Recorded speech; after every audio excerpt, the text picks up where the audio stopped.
This girl will step up and apologize. She's used to doing that kind of dirty work already. My mother said that in front of neighbors, the event organizers, and people who had shaken my hand and thanked me for helping them for years. No one asked what I had done or whether I was even involved. Only one thing was decided very quickly: who needed to take the fall to keep things quiet. The person who actually caused the problem was sitting less than 2 meters away from me, head down, silent, and protected.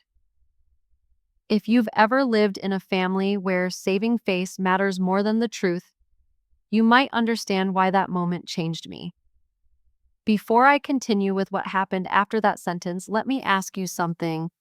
Right now, where are you listening to me? Leave a comment and stay with me until the end of this video, because this time, I'm no longer someone they can use. And what they didn't know was this: I had already heard the plan beforehand. My name is Lillian Graves. In this small town, when something goes wrong, people say my name before they call anyone else. Not because I hold any special title, but because I'm always the one who shows up at the right time, says the right things, and smooths everything over fast enough so no one has to feel embarrassed. I'm the one behind the scenes fixing faulty microphones, the one staying up until 2 a.m. to balance the books Caleb left in a mess. For 7 years, my mother called it responsibility and the neighbors called me considerate. The truth is, I was turning myself into a doormat for my younger brother's incompetence. The word considerate chained me in place all those years, making me forget that I deserve protection too. Has anyone here ever had their family use that label, the considerate one, to force you into unconditional sacrifice like they did to me? If so, press like or leave a single dot so we know we're not alone in fighting for fairness for ourselves. The fundraiser that night was supposed to be a nice evening. American flags lined the hallway, baked goods were neatly arranged on a long table, and old music played from a speaker that had been used for over a decade. I stood in the back, used to staying out of photos. Caleb, my younger brother, moved between groups, shaking hands and smiling. He handled operations, collected donations, and spoke directly with sponsors. Everyone liked him. Then a gap appeared. Not loud at first. Just a few numbers that didn't line up. A cash donation missing from the collection box at the end of the night. The organizers huddled together, voices lowered. No one said the word missing out loud, but everyone felt it hanging in the air. They needed someone to step forward immediately. A name familiar enough to reassure people, clean enough to preserve trust, and resilient enough to take on the hardest part. My family told me to go to the small room behind the hall. The door closed. No one wasted time. My mother spoke in a voice I knew too well, like she was reminding me to grab a jacket before going outside. Let Lillian take it. She's used to it. An emergency meeting was called right after in that same small room behind the hall. The door shut, cutting off the noise outside, leaving only the smell of cold coffee and still warm printer paper. I sat on the wooden chair against the wall, the familiar seat of someone who fixes problems, not someone who makes decisions. All eyes turned to me as if I had already agreed. No one asked if I was willing. They were just waiting for me to say the familiar line so everything could keep moving. The head organizer placed a stack of papers on the table and slid it toward me. "We need a response right away," he said, low but firm. "The community is waiting." I flipped to the first page. The apology statement was already written, smooth wording, humble tone. At the bottom of the page, just above the line that read, "Representative of the organizing committee," was my name, Lillian Graves. Not a letter out of place. I paused longer than necessary, long enough for my eyes to catch the faint crossed-out marks. A draft signature already tested, the handwriting familiar enough that I didn't need to guess. In that moment, the room went completely silent. I heard the air conditioner click on and off, someone tapping their fingers on the table. Caleb sat across from me, hands clasped, head lowered. No one said his name, no one asked what he had done that night. Silence wrapped around him like a thick blanket. This scene wasn't new. I had sat in this same room, on this same chair before. Once when the expense report was off by a few $100s, I said I'd made a mistake. Once, when the delivery schedule fell apart, I took responsibility for poor coordination. Each time Caleb sat quietly like this, and I stepped forward, speaking slowly and softly enough to reassure everyone. Each time the issue passed quickly. My family called it a solution. My mother stood close, leaning in so only I could hear. Just step up and it'll blow over.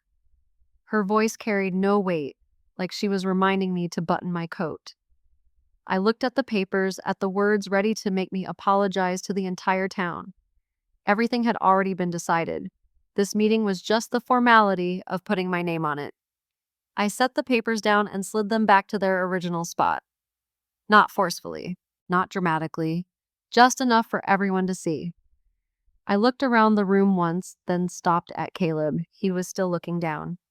So, I said, evenly, no louder than necessary, what part is Caleb taking responsibility for? The public meeting took place later that same night in the community hall at the center of town. Rows of fluorescent lights hung overhead, casting a harsh glow on straight, rigid rows of chairs.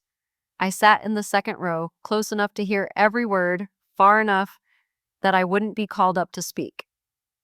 Around me were familiar faces: the corner grocery owner, the veteran who stood for the flag every Monday morning, people who had once asked me for help filling out assistance forms the year before. The head organizer stepped up to the podium and adjusted the microphone. He began with familiar phrases about responsibility, transparency, and community trust. His voice was steady, like he was reading from a rehearsed script. I looked down at my hands resting on my lap, feeling the cold of the chairs seep through the thin fabric. Then he spoke about the need for a representative to step forward and take responsibility publicly. No hesitation, no heavy words to describe the incident. And when he paused for just a brief moment, the entire hall fell silent. I knew that pause had been planned. Lillian Graves, he said clearly. My name echoed in the enclosed space, bouncing off the back wall like a dry knock. A few people turned to look at me. A faint sigh came from somewhere near the back of the room. I heard fragments of whispers, disappointment, regret, and a quiet sense of relief that someone had been named. I looked to my left. My mother, Marjorie, sat upright, hands neatly placed on her purse. When my eyes met hers, she nodded. No hesitation, no avoidance. A short nod, just enough to confirm that this decision was the right one. In that moment, everything closed in. Caleb sat a few rows away, head lowered. No one mentioned his name. No one asked him to stand. The silence around him was so thick it was almost visible, perfectly shielding him. Standing in the middle of that hall, I could see two sides clearly. One was my mother trying to preserve a false sense of family dignity. The other was the raw truth of what my brother had done. Some people say family matters should stay behind closed doors, but others say real family means fixing what's wrong. In your opinion, who here was truly thinking about Caleb's future? Let me know what you think. I stayed seated, gripping the strap of my bag. I didn't stand up to argue right then for one simple reason. The truth shouldn't be thrown out hastily. I needed them to believe I had fully given in so they would grow careless and expose the gaps they couldn't deny. The head organizer kept speaking, treating my silence like another nod. Pages turned. The microphone was adjusted again. The meeting moved along its predetermined path. I stayed still, aware of people's eyes passing over me and then settling. And in that moment, I knew I had been pushed forward. Not to speak, but to carry the weight. The meeting ended without applause. People stood in small groups, exchanging polite phrases and avoiding my gaze. Outside in the parking lot, it was fully dark. Streetlights flickered on, casting a dull yellow glow. I walked out with the crowd, feeling like I was moving against the current of a quiet river. No one stopped me. No one asked anything more. That silence was enough for everyone to believe I had accepted the blame. The next morning, rushed nods replaced greetings, then turned into people looking away. Emails about pausing collaboration flooded my inbox. My family had achieved their goal. I was cut off so they could stay clean. But while my mother and Caleb were celebrating that small victory, I was submitting a request for an internal financial review. They wanted me to take the blame? Fine, but the charge had to be written in real numbers. I didn't need to attend any further meetings. The reason was worded carefully to avoid additional pressure on you and on the program. I read it, folded my phone shut. Everything was unfolding exactly as planned. The responsible party had been presented. The rest was rearranged to look like nothing had ever gone wrong. For a brief moment, I considered going back into the hall. One sentence would have been enough to change the tone of that room. I stood at a familiar intersection where the road home and the road back crossed. The wind carried the smell of freshly cut grass. I stopped. Then I kept walking. Not because I was afraid, just because it wasn't time yet. That afternoon, I opened my laptop. No rush. I typed a short, polite email to the organizers and the finance department. I requested access to all internal records related to the event: donor lists, receipts, cash handoff logs, entry and exit logs. No accusations, just a procedural request. When I hit send, I closed the laptop immediately, as if I didn't want to watch my own reaction. My family grew impatient. My mother called twice that evening, her voice different from the day before, less certain. She asked if I was doing anything else, then reminded me that things were already complicated enough. My father sent a brief text telling me not to stir things up. The messages came quickly, evenly, like guards posted around a newly built fence. Night fell. The town settled into the kind of quiet only small places have. No car horns, no voices, just the ticking of the wall clock in the kitchen. I had just set my phone down when the screen lit up. Caleb's number. The clock read close to midnight. I let it ring one extra beat before answering. As soon as the ringing stopped, Caleb started talking, so fast I didn't even have time to say hello. His voice cracked, breath uneven, like someone running upstairs in the dark. Sis, I didn't know it would turn out like this. He let out a dry laugh, then fell silent, as if listening for someone nearby, though I knew he was alone. I leaned back against the kitchen chair and looked at the wall clock. The minute hand crept forward. I didn't ask anything. My silence made him continue. Look, they don't need to make this a big deal, Caleb said, then corrected himself. I mean, we just need to get through this part. Those people just want to hear an apology and move on. He lowered his voice, more familiar. You get it. It's always been like this. I heard the rustle of paper on his end. Maybe an envelope, maybe a note. He rambled about procedures, about cash collection at the end of the night, about someone forgetting to sign a log, disjointed explanations tied together by fear of exposure. I was going to put the money in the safe afterward, he said quickly. Then he stopped. A very short pause, just long enough for the previous sentence to hang there alone. I mean, after the event, it was too crowded then. I didn't move. I didn't question him. I didn't remind him. I let that gap stay open, forcing him to fill it himself. Don't worry, Caleb continued, his voice lower. Mom already said it.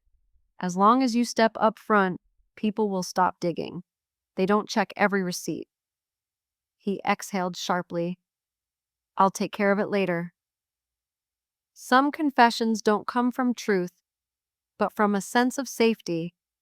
Caleb spoke as if I had been on his side all along, as if this call was just the final step to lock every door. I listened to every beat, every pause. I didn't record. I didn't warn him. I let him go farther than necessary. When he paused to catch his breath, I said one short sentence, just enough to keep him talking. Calm down. He took it as a promise. His voice softened, more trusting. Then he ended the call quickly, saying he'd call again later.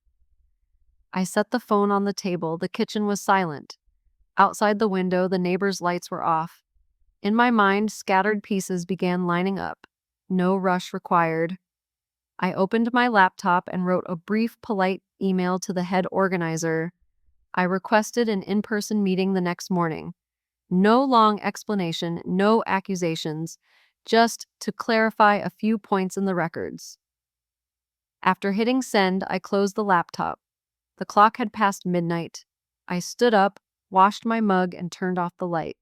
The next morning, I arrived at the hall earlier than scheduled. The doors weren't fully open yet. The hallway lights were only halfway on, enough to reveal the neat rows of empty chairs. I sat in the front row, bag at my feet. No voices, no paper shuffling, just the smell of old wood and the slow spin of the ceiling fan. I had stood in this spot many times before, but usually when the room was full. I stood behind the podium, adjusted microphones, straightened tables. When something went wrong, I stepped forward. When everything settled, I stepped back behind the scenes. The role was so familiar, I never questioned it. There was one time a few years ago, in the same hall. A shipment was delayed, several boxes didn't arrive on time. Caleb was responsible then. My mother pulled me aside and said quickly, "You step up and take it so he can keep working." I went up and said I hadn't coordinated well. The evening ended earlier than planned, but the next morning, people still smiled at me. Caleb was praised for doing his best. Moments like that weren't rare. Each time I thought I was helping my family, helping the program, helping keep things from falling apart. I had stayed behind the stage long enough to know how to keep an evening running smoothly. But sitting alone in the empty hall, I saw something else clearly. That smooth rhythm only existed because someone was willing to absorb the weight. I looked at the wooden podium where my name had been called the night before anyone even asked what I had done. The feeling wasn't anger, it was more like an opening, wide enough for a question I had always avoided. If I kept going, where would this end? At the next fundraiser, the next mistake made by someone else? Sitting alone in that empty hall, I truly wavered. One part of me wanted to let it go for the sake of peace. Another part wanted to fight. If it were you, would you confront everything head on in this afternoon's meeting, or quietly walk away and let them deal with the wreckage themselves? Leave me your advice in the comments. I stood up and walked down the center aisle. My hand brushed the chair backs. Cold. Some decisions don't need to be announced. They form quietly, the way someone changes direction without looking back. Right on time, I opened my laptop. The email had been drafted since last night. I added one short, clear line to the entire organizing committee, a request to reconvene with all members present, including the person in charge of operations. No demand for an apology, no push for an early conclusion, just a meeting to review everything from the beginning. When I hit send, I closed the laptop. The hall was still empty. But this time, that emptiness didn't pull me backward. It held me in place long enough to wait for other people to step into the light. The meeting was reopened that afternoon. The room was brighter, the windows cracked open, sunlight cutting across the rows of chairs. There was no rush in the air like last time. Everyone was there. The head organizer set the file on the table, looked around, then nodded for me. I stood up. No papers in my hands, no long speech. I only asked to pose a few questions to clarify the process. My voice stayed even, no louder than necessary. The room stayed quiet. "What time windows was the cash collected?" I asked. The finance lead answered. I nodded. "Who sealed the donation box after each ship?" A name was given. Caleb. I turned to look at him, then looked back at the file. "So whose signature is on the sealing report that night?" The answer came with hesitation, pages turning. There was no signature. I didn't stop to explain. I moved to the next question slowly, like I was reading a list I already knew. "What time was the money transferred into the safe? Who had the key? How many times was the safe opened during that period?" Each question pulled out a timestamp, a name. The answers began stacking over each other. No one argued, no one objected. Only short pauses started appearing, thicker and more frequent. Caleb sat across from me. His shoulders tightened. When I asked about the last time the safe was opened, he gave one time. When I asked about the entry log, the number didn't match. He corrected himself, then corrected himself again. A drop of sweat slid down onto his collar. I kept the same rhythm. No staring, no speeding up. The hall was dead silent. Paper turning sounded louder than breathing. Someone set a pen down on the table. Someone crossed their arms and leaned back. The eyes that had been on me began drifting somewhere else. When the right question is asked, a liar will expose himself. Caleb opened his mouth, then closed it. He swallowed hard. I can explain, he said, his voice breaking. No one cut him off. No one rescued him. I stayed still and let the silence do its job. I was going to put it back later, he said faster, like he was running from himself. It was just temporary. His voice rose, then snapped. Tears spilled out before he could hide them. A hand came up, shaking. There was no whispering, no judgment, just the truth standing up, bare in a sunlit room. I didn't say another word. I looked down at the file, then looked up. Somewhere behind me, a chair creaked softly as someone shifted, and Caleb folded forward, crying without sound. After those choked sobs, the room stayed quiet. The head organizer stood up first, voice lowered, and asked for a short break. No one left their seat.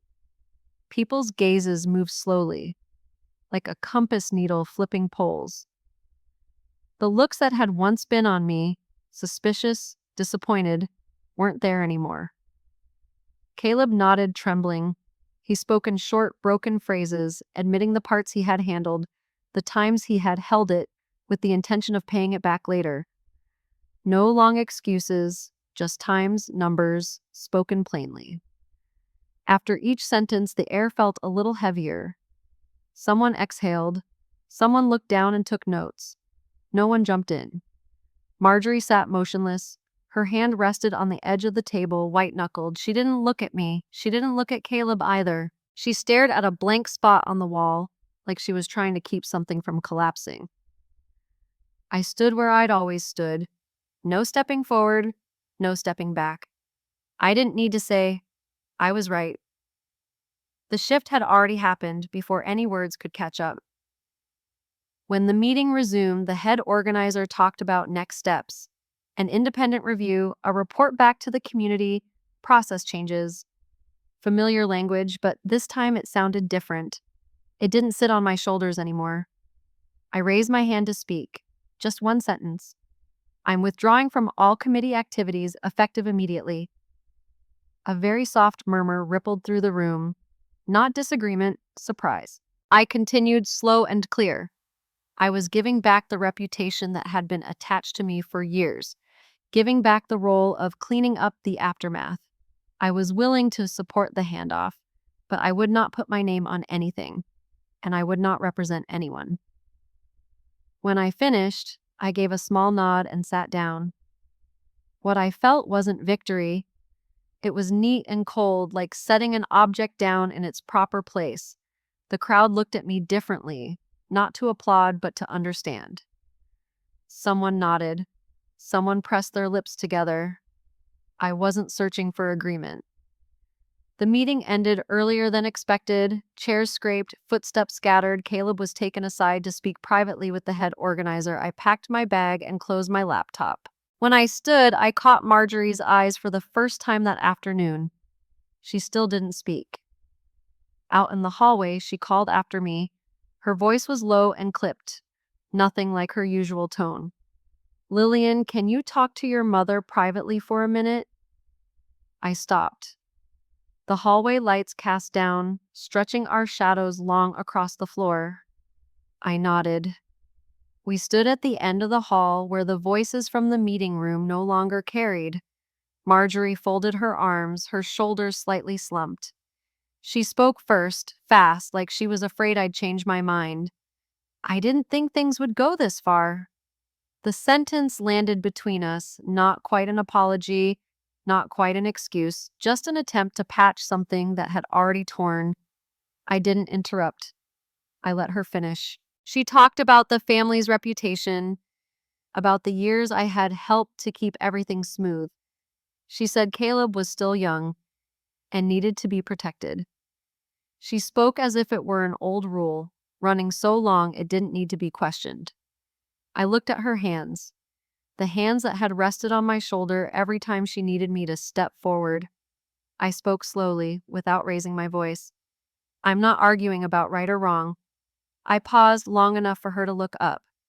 But from now on, I'm not stepping in to carry it anymore. When I set that boundary and looked my mother in the eye to say it, I felt a strength I had never had in 30 years. If you've stayed with me this far, what do you feel about Lillian's pushback? Leave an emoji that matches it, whether it's satisfaction or a little sadness for a family bond cracking. Words went straight. No detours, no if. No, just this once. I didn't offer conditions. I didn't ask for promises. I set the boundary like dropping something heavy on the floor. You could hear the impact. Marjorie pressed her lips together. She started to say more, then didn't. Behind us, Caleb stood a few steps away. He didn't come closer. He didn't look at me. His silence was different this time, not avoidance, but emptiness. I turned away first, not because I won, because it was enough. My footsteps echoed down the hallway, steady and sure. At the exit, I paused for a brief beat. Not to hesitate, to look back. I saw my past self. The one who fixed microphones, cleared tables, stepped up to apologize when needed. I saw evenings that ended smoothly because someone took the hit. That moment didn't carry bitterness. It felt like closing a door that had been used for too long. Out in the parking lot, the late afternoon wind was cool. I opened the trunk, put my bag in, and shut it. My phone buzzed once. No message. I got in, started the engine. The road out of town was familiar, the signs I'd passed hundreds of times drifting farther back in the rearview mirror. I didn't know how long I would be gone. I only knew there are places you have to leave so the truth can stay where it belongs. When the leaving town sign appeared, I didn't speed up. I kept my pace. Some decisions don't need to be rushed, but they do need to be final. I turned on my blinker, moved into the outer lane, and left behind a town still lit up. I stopped at a gas station 200 miles from town. For the first time in years, I breathed without feeling my chest tighten. I blocked Caleb's number. For my mother, I left only one message. Don't look for me. Small talk questions replaced requests. Sometimes I miss them, even the old rhythm of life. But every time that thought rose up, I remembered the moment I stood still in the hall and didn't take the blame anymore. And that feeling was enough to keep me going. The truth stayed in that town. It wasn't loud. It didn't need me standing next to it to prove it. I heard the committee change procedures and brought in someone new. Caleb stayed quiet for a while. Marjorie stopped calling me the girl who's used to handling things. I didn't follow any further. Some chapters don't need to be read to know you turned to the right page. Justice doesn't come through screaming. It doesn't show up when we try to prove we're right. It comes when we refuse to carry someone else's wrong. When I didn't take it on, everything was forced to settle back into its proper place. The price was distance. But what I kept was a clear boundary, something I used to think was selfish, and now I know is necessary. The story you just heard is fictional, inspired by real-life situations and human experiences, meant to offer reflection and emotion for the viewer. It does not encourage anyone to copy any extreme actions. If there's one value I kept for myself after all of it, if there's one gift I want to leave you with, it's this gentle reminder: don't let yourself become the place other people hide from responsibility. You deserve respect, not because you're good at enduring, but because you know when to stop. Before I end, let me ask one simple thing. Right now, where are you listening to me? In the car, on the couch, or in a quiet kitchen after dinner? If this story touched you in any way, leave a comment. A like, a subscription, or sharing this video is also a way you help stories like this keep getting told. Thank you for staying until the end. Your presence matters. And if you want to hear more stories, I'll be here waiting for you in the next video.